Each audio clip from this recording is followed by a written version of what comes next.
Okay. The Honorable Court of Appeals for the Fourth for the District of Texas is now open pursuant to call.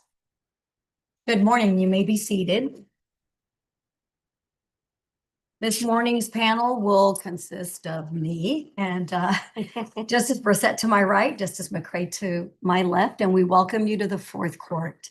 We'll call the case at this time. It's 424-249 CV, Gibbons and Bravo's Surveying LLC, and is it Jean-Michael or Jean-Michael Bravo versus Gary A. Gibbons, Patricia A. Gibbons, Gibbons Surveying and Mapping, Inc. et al. I will take announcements at this time.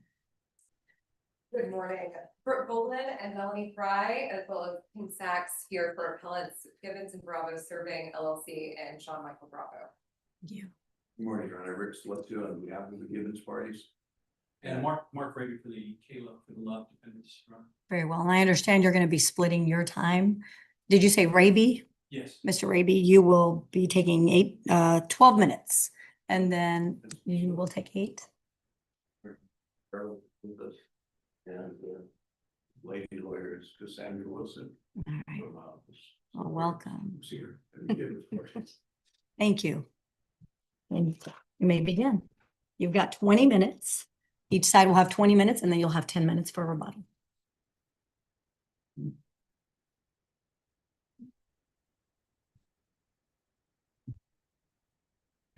May it please the court. The Texas Supreme Court recently reiterated in In re Rudolph Automotive LLC that disregarding a jury's verdict is an unusually serious act that imperils a constitutional value of immense importance, the authority of a jury. And that's the gravity of the error on which we're in this court today. We're here today because the final judgment in this case differed considerably from the jury's verdict after a 9-day jury trial. And we ask that the jury's verdict be restored in 3 main respects. First, the jury awarded damages to appellants from K-Love Engineering for claims on suit on sworn account and Quantum Merowit. The final judgment did not award those damages. We ask for those damages.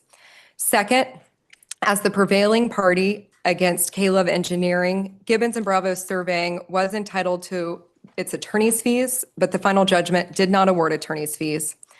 And third, although the jury found that the Gibbons parties prevailed on only 2 of their 4 breach of contract claims, the final judgment did not require segregation of attorney's fees between the prevailing claims and the non-prevailing claims. So we ask that segregation be required. Let me ask you something before you get too far into your argument.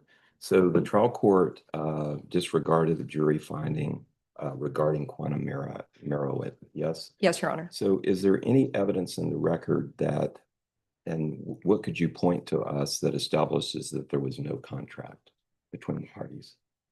Your Honor, other than the fact that the parties conducted themselves on an invoice by invoice basis, and we're talking about here between K-Love Engineering, the engineering firm, and Mr. Bravo, not between the Gibbonses. There were written contracts there.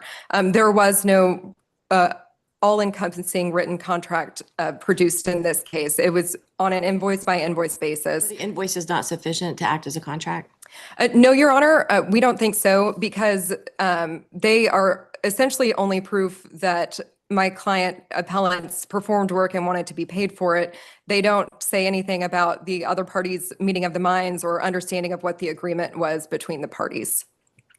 So as to Quantum Merowit, there is evidence, though, testimony from Mr. Love that there was $21,000 worth of valuable work performed for which Mr. Bravo and his surveying company. I don't think we have any concern about the fact that there is some evidence to support the elements of Quantum Merowit. What we're concerned about is, does the record conclusively show that there's a contract between the parties?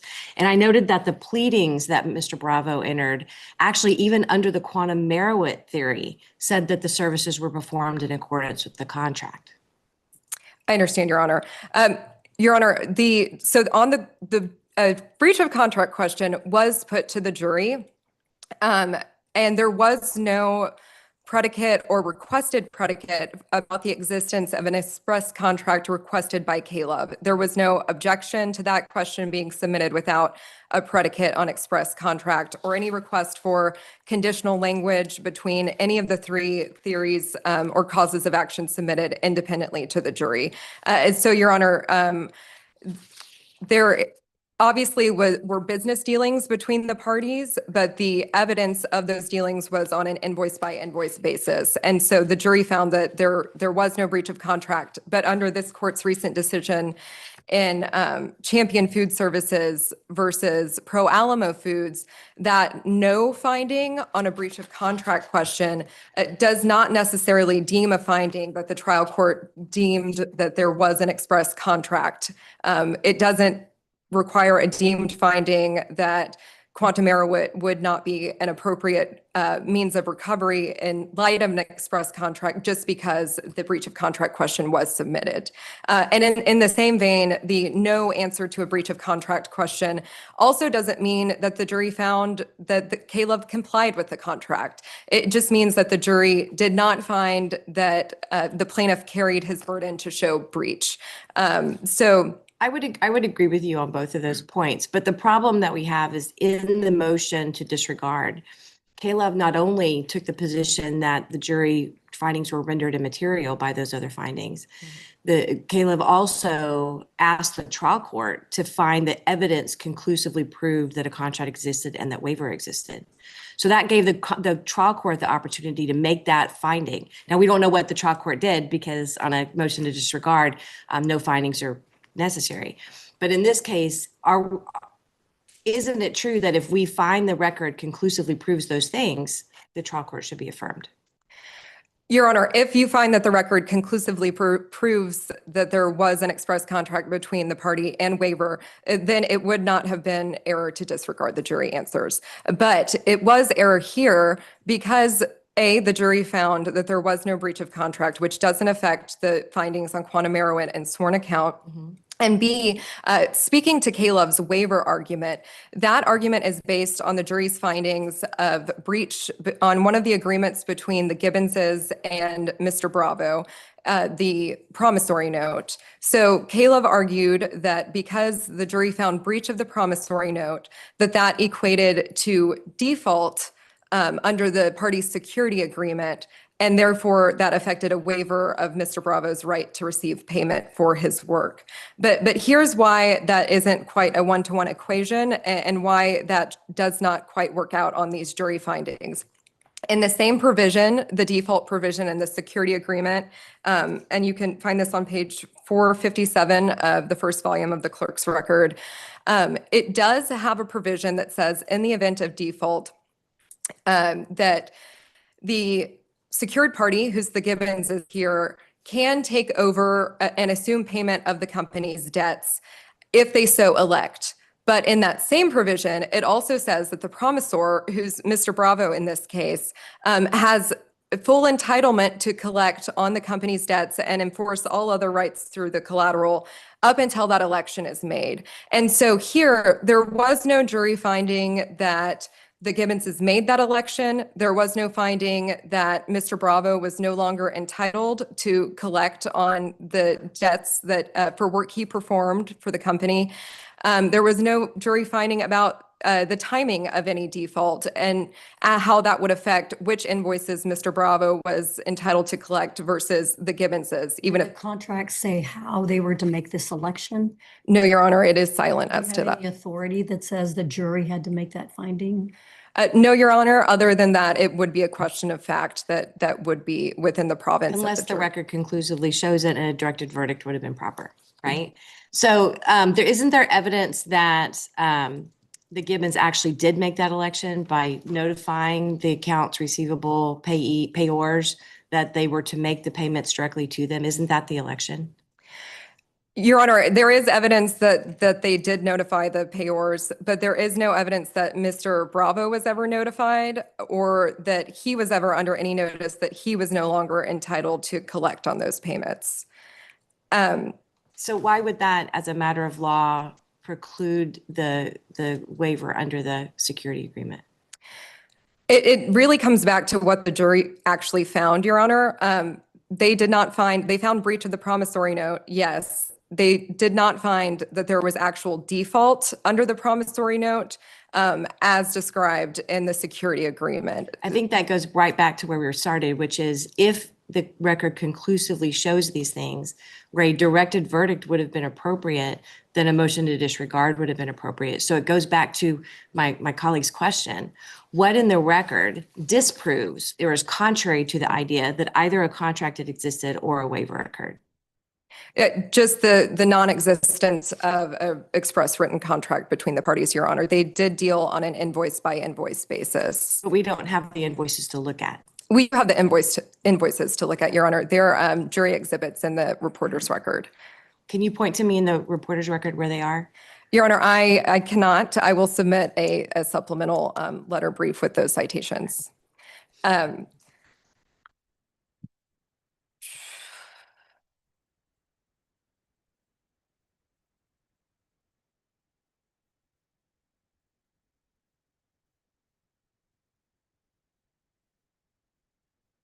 So moving into the request for attorney's fees from K-Love, as the prevailing parties on the two claims against K-Love, and we do acknowledge that those are alternative claims and that an election between the remedies would be required, but that opportunity was not given in the trial court.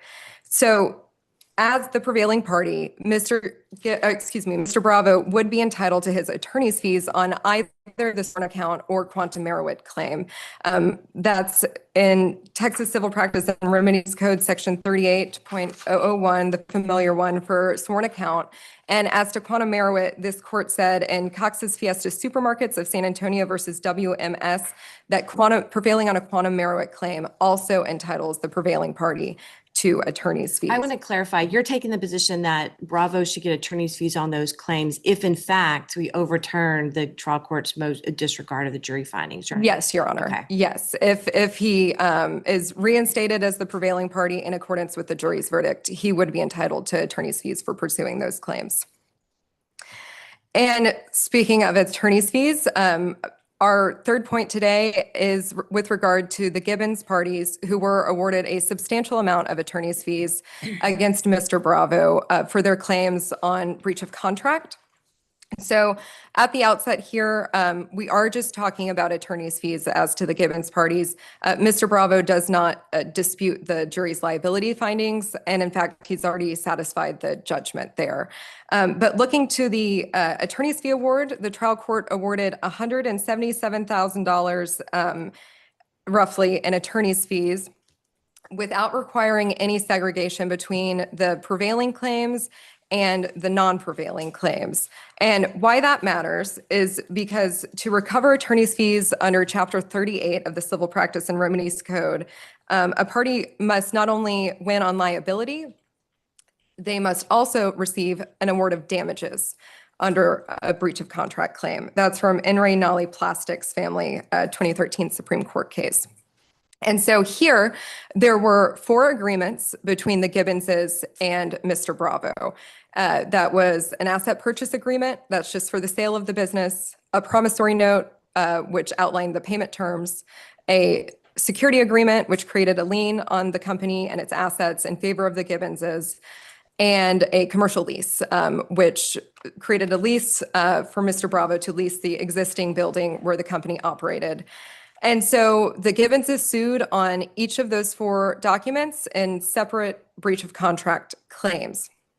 The claims went separately to the jury at the request of the Gibbonses, and the jury returned breach verdicts on all of them, but zeroed out the damages on 2 of those claims, on both the asset purchase agreement claim and the security agreement breach claim. So under In re Nolly Plastics, the Gibbonses are not the prevailing parties under those 2 claims. And so as the non-prevailing parties, they're not entitled to their attorney's fees for work expended pursuing those 2 claims. Therefore, Texas law under Tony Golo Motors requires fee applicants to segregate fees between the claims on which they're entitled to fees for prevailing and claims for which they are not entitled to fees. And that was not required here.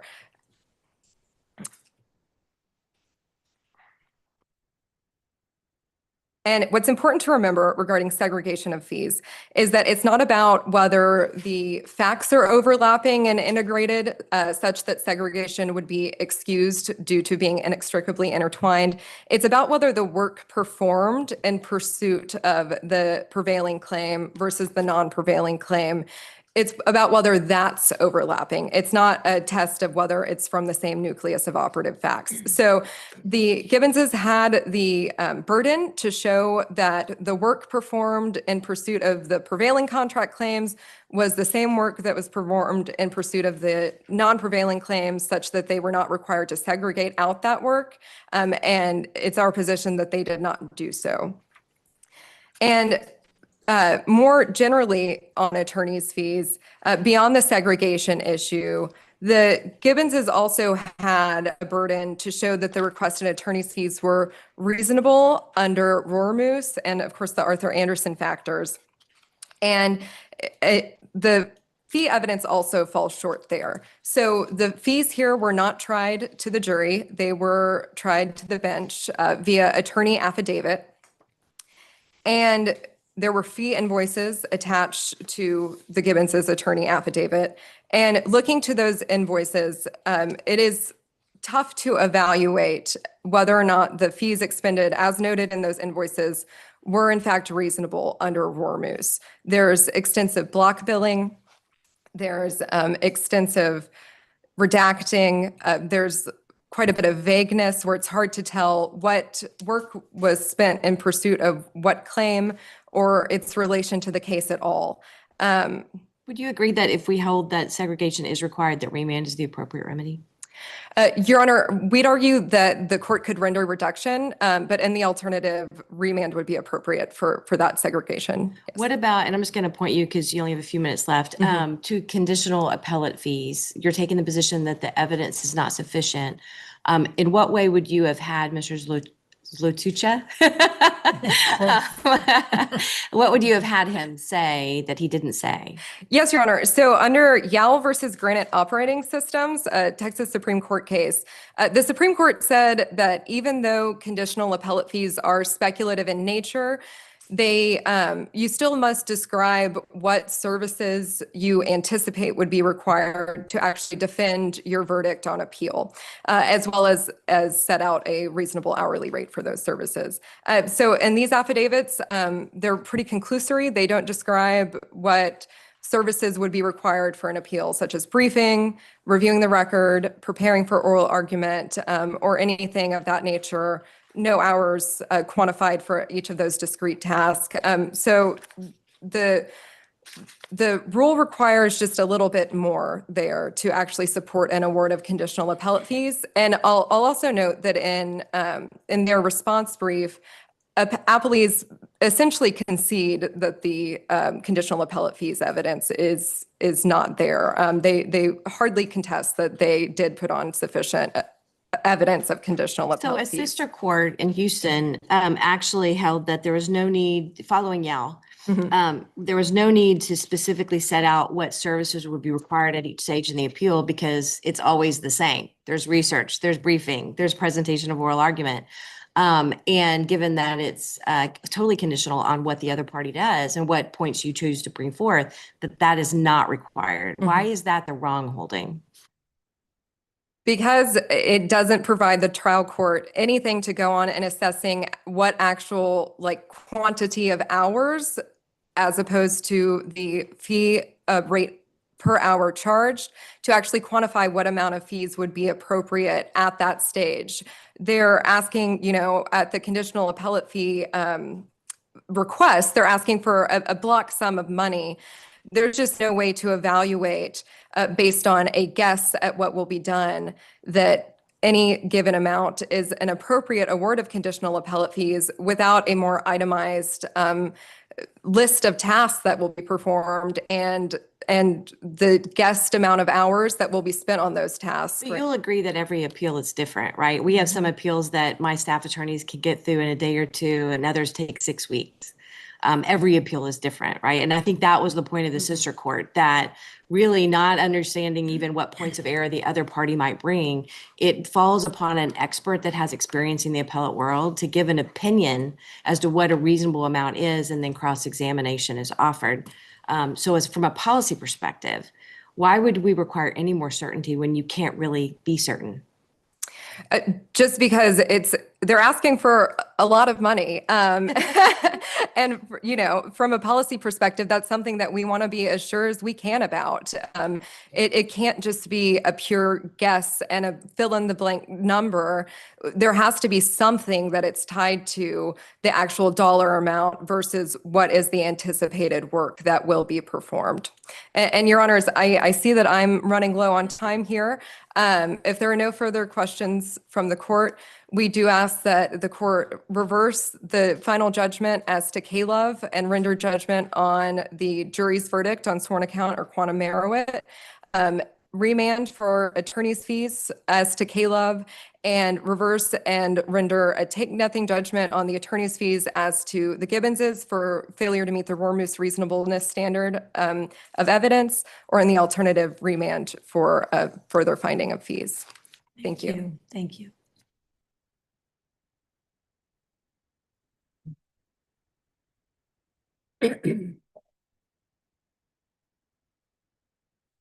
May it please the court.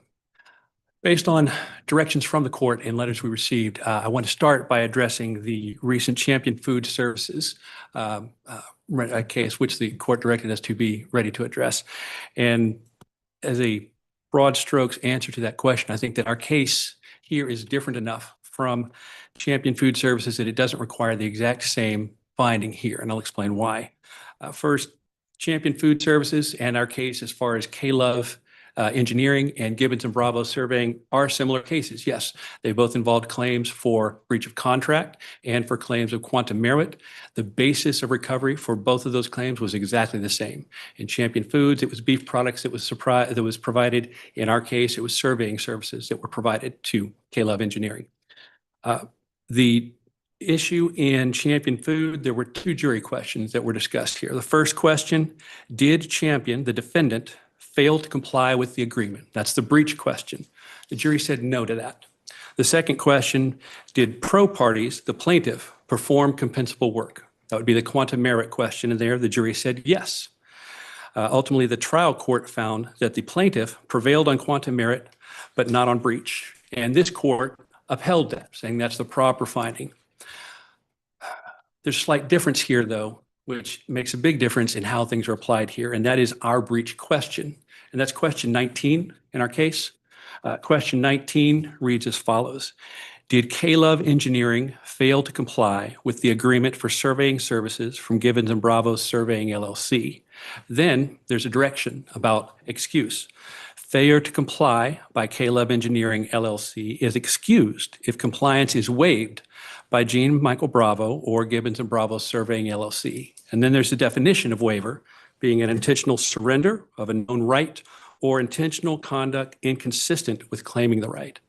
So that direction about excuse and this definition about waiver are things that were not in the breach question for Champion Foods, and those kind of make all the difference.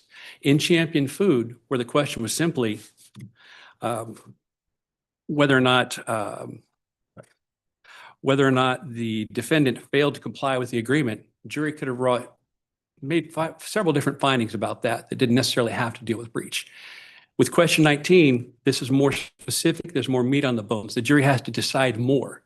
What the jury can decide with question 19 is that K-Love did, in fact, fail to comply with the agreement for services. But at the same time, that failure to comply can be excused because of the implication of waiver here by Mr. Bravo under the note. Is there any case out there, though, that says a failure to find is equivalent to an affirmative finding? I've not found that case, Your Honor. No. So we still have that problem, We right? do have that problem, and I think there's some other cases, one cited in your case and one from that gets us at least closer, certainly much closer to an answer on that, even though it's not an affirmative finding, and it doesn't say affirmative finding for us. This case, or this court, in the Champion Food case, it discussed Houston Medical Testing Services versus Mincer. It was a 14th Court of Appeals case, and in that case, the Mincer case, there were three questions at issue. You had did Mincer, the defendant, have a contract? So they had existence of a contract question, and the Mincer court or the jury said yes. Second question was, did Mincer, the defendant, fail to comply? That's the breach question. They said no.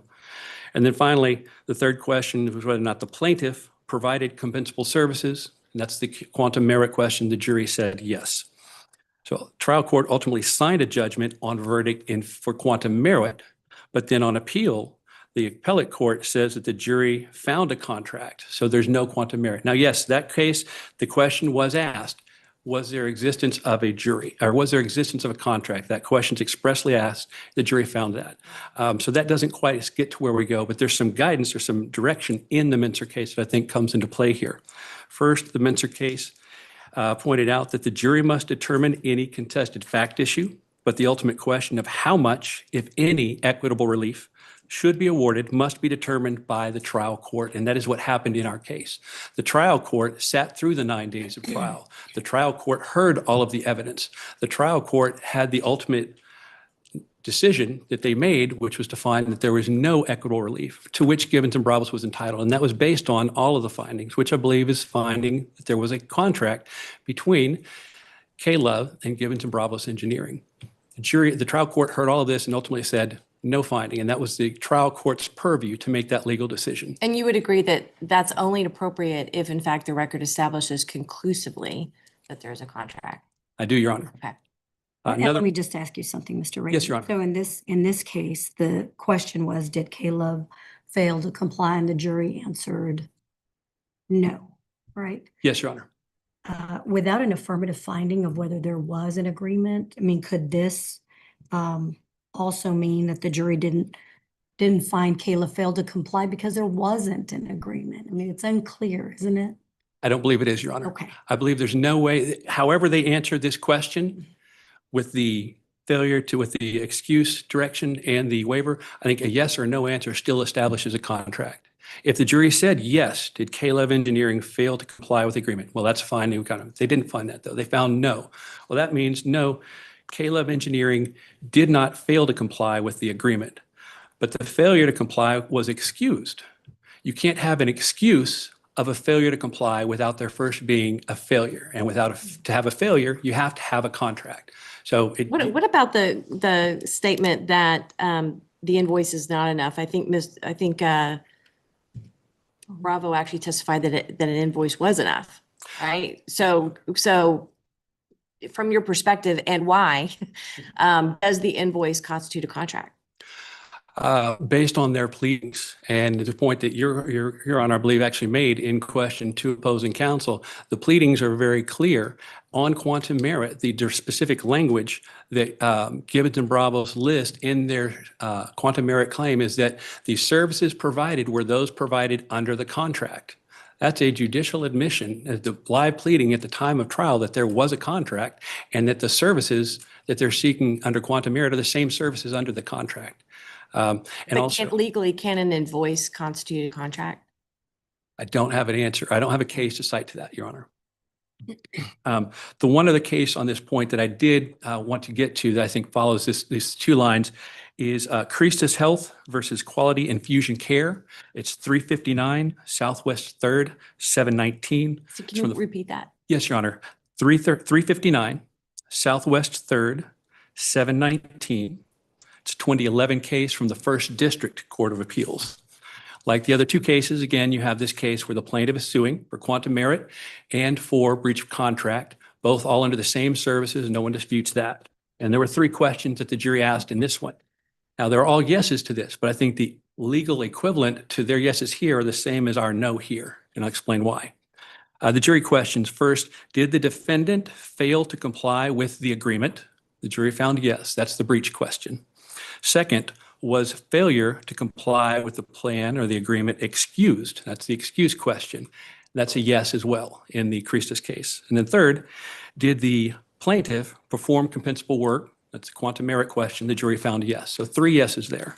The trial court then ultimately entered judgment on quantum merit, and the First District Court of Appeals reversed, saying no, these jury findings were ultimately a finding that there was an existence of a contract.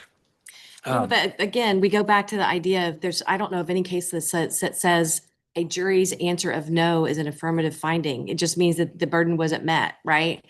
And that's, we keep coming back to that issue. And I think you even had a proposed question asking for the contract question wasn't submitted to the jury. So the jury didn't find.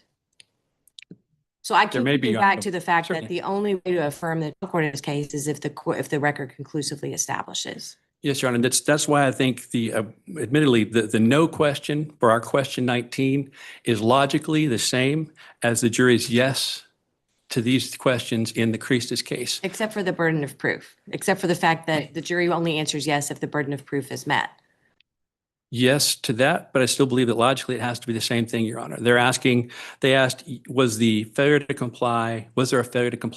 Yes. Was the failure to comply excused? Yes. The no answer here supposes the same thing, that there was a failure to comply that was excused, because it asked, did K-Love fail to comply, and was failure to comply excused?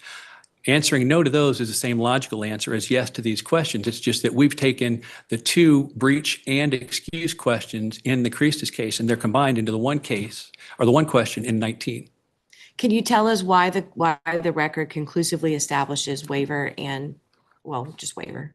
Yes, Your Honor. As to waiver, that's where we talk about a legal principle being able to disregard a jury question. We cite to John Masick, Corp versus Davis, and that it's 848 Southwest 2nd, 170. In that case, what the court looked at, there was a breach of fiduciary duty question, and the jury found that there was fiduciary relationship and that the relationship, or there was a breach of a duty by the defendant. And the court upheld a JNOV on behalf of the defendant because other legal principles barred that. And that legal principle was the fact that there were also questions about piercing the corporate veil, and the jury found that the plaintiff did not get to pierce the corporate veil, and because of that, the jury couldn't find an individual finding against the defendant for breach of fiduciary duty. So their different legal principle applied. Here, the issue is waiver, and it does have to do with the question 11, which the jury answered in the affirmative, saying that Jean Michael Bravo breached the secured promissory note to the Gibbons parties. And what happens is once that secured promissory note was breached, that activates the security agreement. The security agreement states that a breach of any of the agreements between the Bravos and the Gibbonses, whether it's the lease, the note, the security agreement, or the asset purchase agreement, a breach of any of those constitute a breach of the security agreement. And when there's a breach of the security agreement, that authorizes the Gibbonses to go and seek to collect from the account debtors of Gibbons and Bravos, which is what the record conclusively establishes, which the court already questioned the other side about. Patty Gibbons emailed both Kevin Love and other account debtors of Gibbons and Bravos, advising them of this breach of the Gibbons' right to seek payment on those invoices. And then evidence was presented at trial establishing that Kevin Love did in fact satisfy those invoices. There's a check for $5,000. There was a waiver, or not a waiver. There was a $14,000 check that was made to Mr. Gibbons. Error should have gone to Kevin Love, and they agreed that that also satisfied that. So collectively, these amounts satisfied the Gibbons Bravos amount. And all of this, the activation of the security Time is agreement. up, Mr. Araby. I'm sorry. Your time is up, but Yeah. did you want to just wrap up, or did you say what you needed to say? That's the security agreement creates the waiver, which bars Mr. Bravo and Gibbons and Bravos from collecting on their amounts, Your Honor. Thank you. Thank you.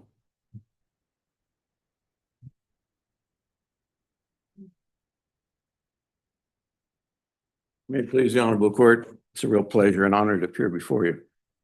I represent the Gibbons. The record's replete with evidence for my attorney's fees. And the judge did findings of fact and conclusions of law, along with the judgment that specifically identifies the attorney's fees in the work. He states specifically on the issue of contingent fees that evidence was submitted on the contingent fees. What they admit, but it's not in the record, is there was an attorney's fees hearing on August 25th of 23, but they don't have the record. And they then say, well, it's not our fault. Well, it is your fault. You're supposed to ask for a record and get a record.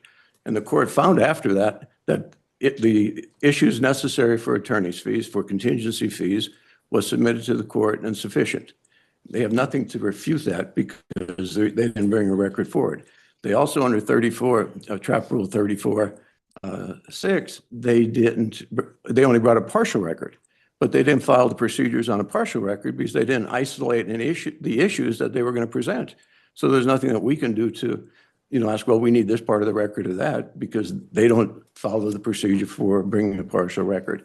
Those reasons alone are fatal to all of the claims for any of the issues on attorney's fees. Those alone, because they didn't bring before this honorable court a record, a full record to show that they're right.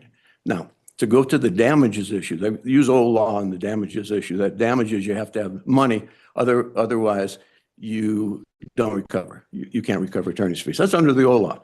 This court, fourth court, was a cutting edge in 2011, bringing into the law in Texas, prevailing parties have the ability to recover if they have altered the status between the parties with no recovery.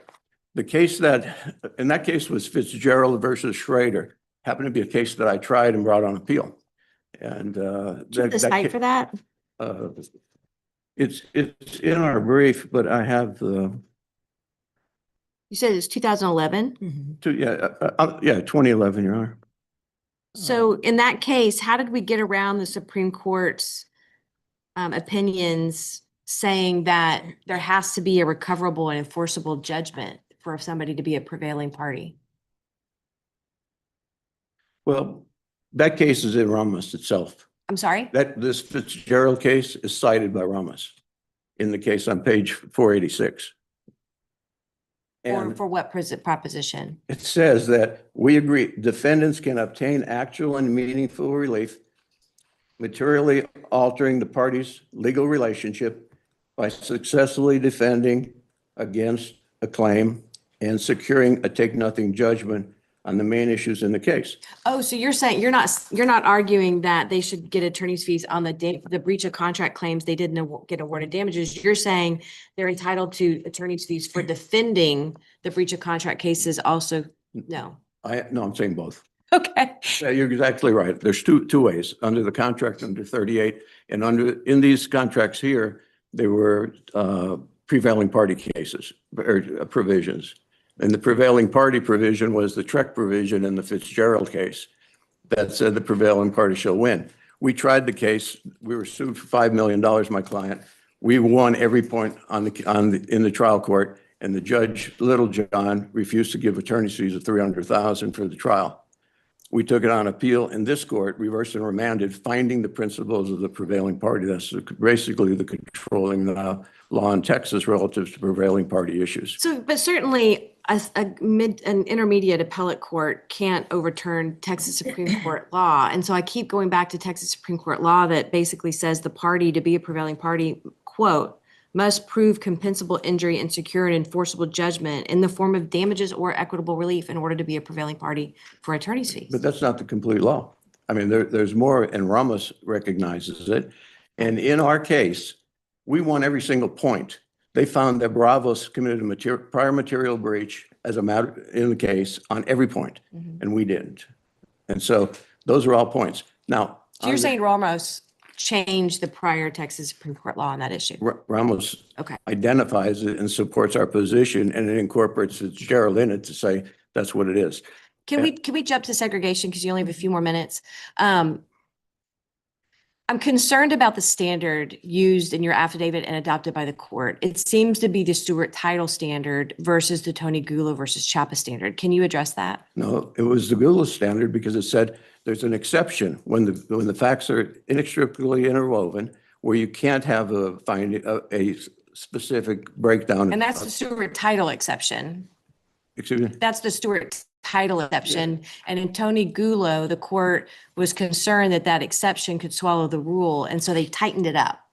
And so, But we complied with Google. Matter of fact, we cited in our case, in our brief that we filed on August 22nd or 23rd of 23, right before the attorney's fees hearing that was conducted in the case that they don't have a record on. Okay, and so Google, in this case, everything was so inextricably interwoven. It was a very, very tightly and hard-fought case.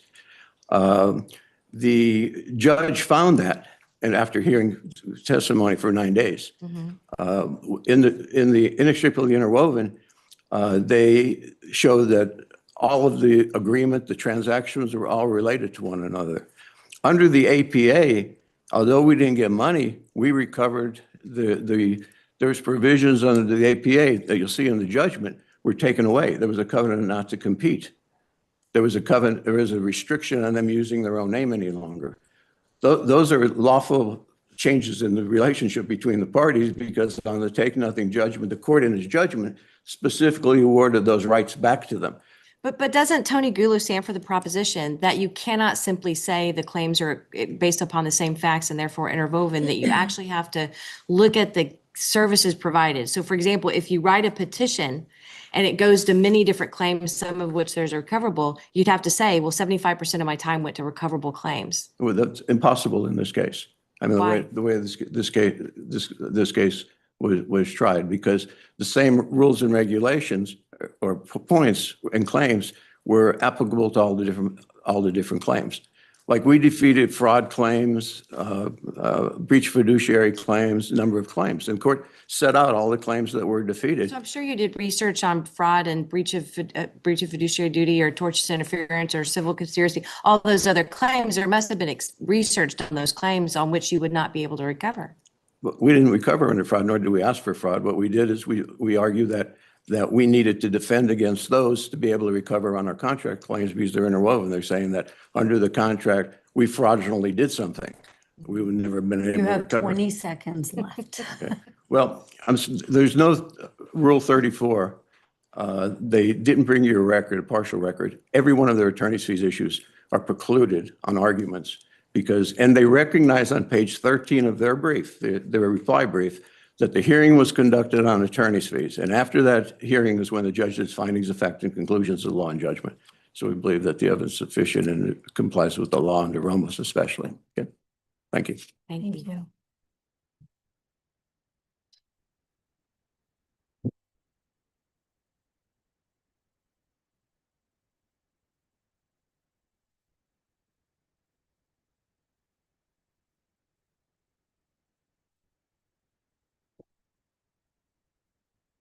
May it please the court.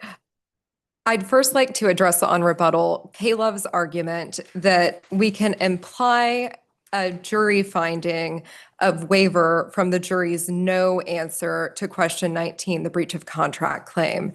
There's ample case law that says we cannot do so. Arbor Windsor Court Limited versus Weekly Homes, that's a case from the 14th Court of Appeals, citation 463 Southwest 3rd, 131, specifically discusses that we may not, in an effort to interpret the jury's verdict, guess how the jury reached its answer. And that's what Caleb's asking us to do by implying some sort of waiver finding in the no response to the breach of contract question. We can't do that. And likewise, the Texas Supreme Court has said that a no answer is not an affirmative finding that there was compliance with the contract. It's simply a finding that the plaintiff did not carry his burden to prove breach. That's all that no answer means. And we can't read beyond that without further jury findings.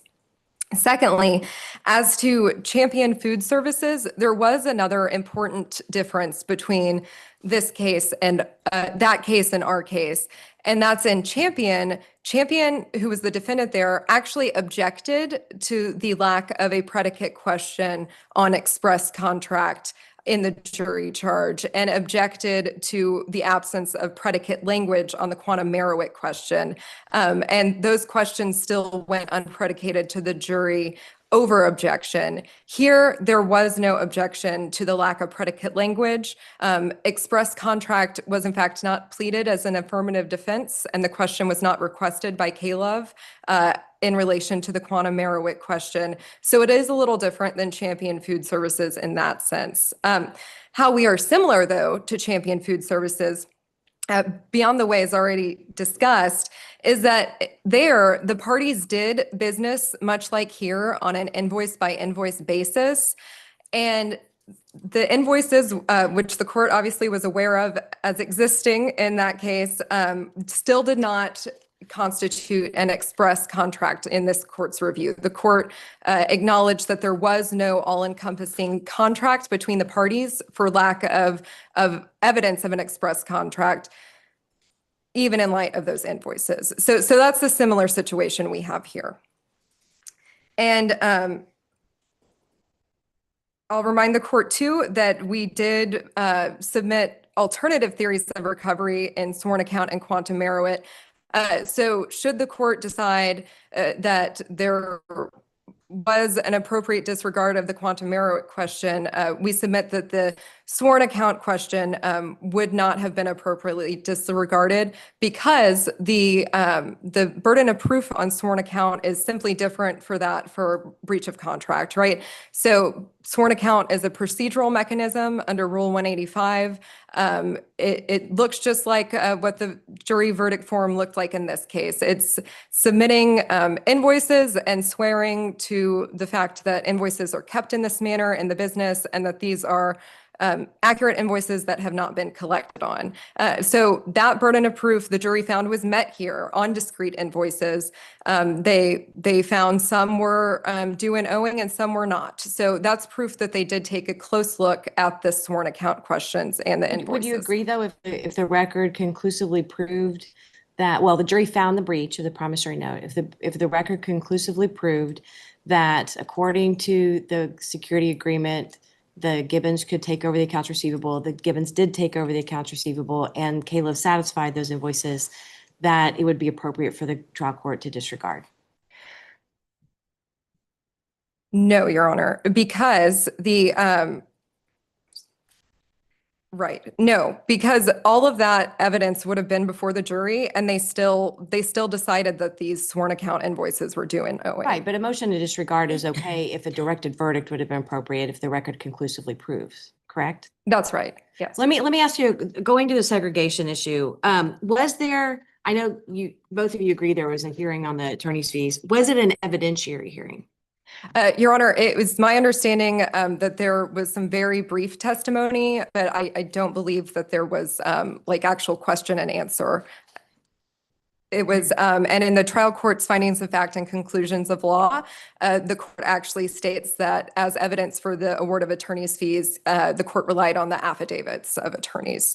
So that's There was no additional evidence presented at that hearing? Not that I'm aware of, Your Honor. Right.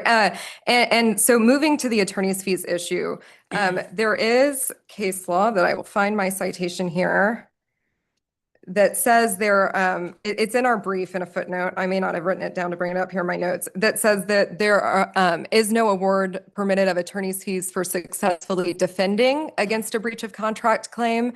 It's only for prevailing on a breach of contract claim.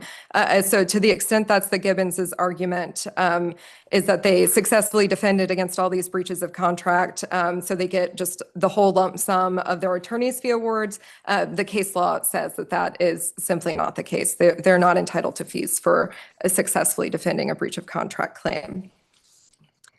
And finally, speaking to the pleadings stating that there was a contract in this case, we assert, and the law says that we are entitled to plead alternative theories of recovery here, which is what happened. And we know that there are alternative theories of recovery. We would have had to elect a remedy had we recovered on more than one, or like here where we recovered on sworn account and quantum meruit.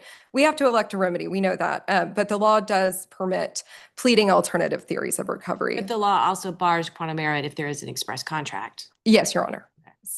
And with that, unless the court has any further questions, I will conclude. I don't have any. Thank you. Very much. Well, thank you very much for this oral argument. Your case is submitted and you will be notified when we have an opinion for you. Thank you. We're adjourned.